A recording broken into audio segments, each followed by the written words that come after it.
Hello, it's Susie from Cupid Zero Tarot, and I am doing a fun year overview tarot reading for all of the signs.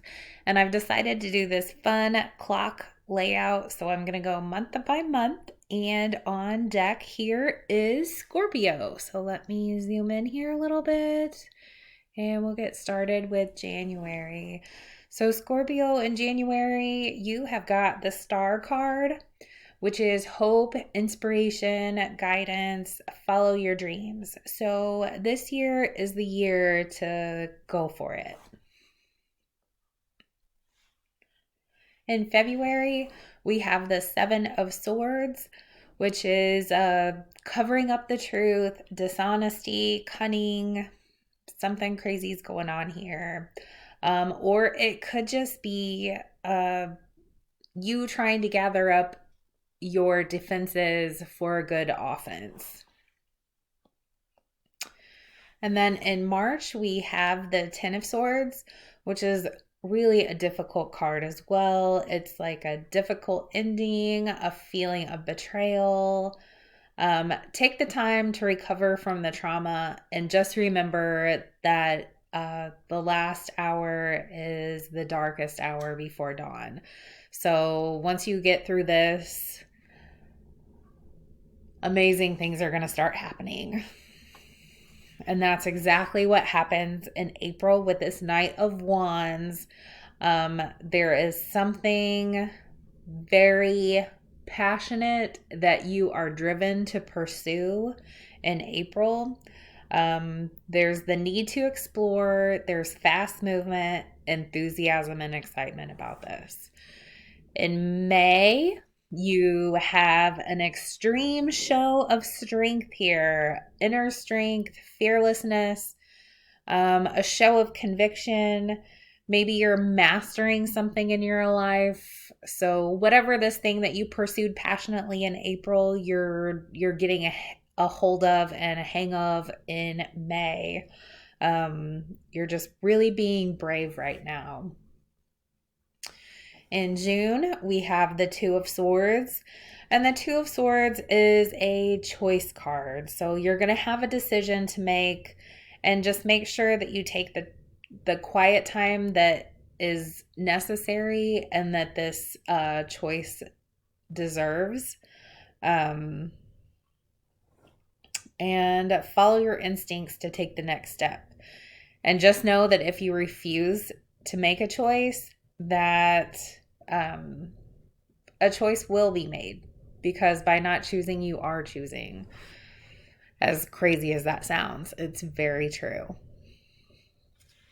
In July, we have the Emperor card, and that is a card of stable power. It's diplomatic. It's time to establish order and take charge and set boundaries.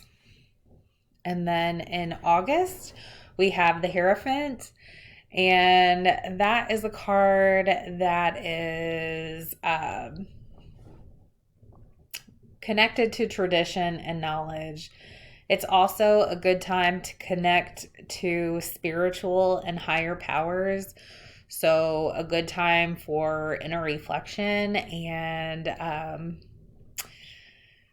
let your roots sink deep and your antlers reach for the sky. So connect with the things inner and outer.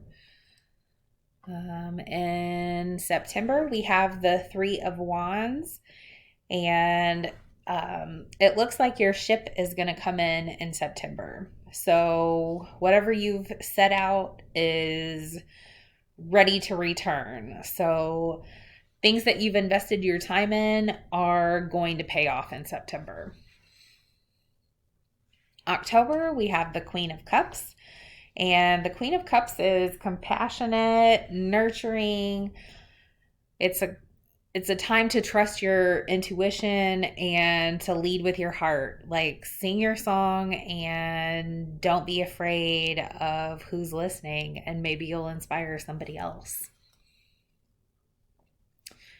In November, we have the Ten of Wands, and it's feeling overwhelmed, burdened down. It's time to delegate and it's time to lighten the load. So maybe the upcoming holidays have you feeling a little overwhelmed, and it's time to put some of that load down. You don't need to carry that whole thing all the time. Okay. In December, we have the Four of Pentacles, which is a time to be frugal and a time to budget. Save your resources, but be aware of holding on too tightly because you don't want to cut yourself short. So just be aware of what's going on with your money during the month of December. Okay, Scorpio, that is your overall year for 2022. And then just for fun, I pulled like an overall feeling card. And that card is Curiouser and Curiouser. And it's a card of discovery, a time for asking questions. It's weirdness, curiosity. It could mean a turn of events. So I think really it's a year to get to know yourself, embrace your weirdness, embrace your difference, embrace the things that make you just who you are. So there we go, Scorpio. I hope you enjoyed the video. Thank you for watching, and I will see you in the next one.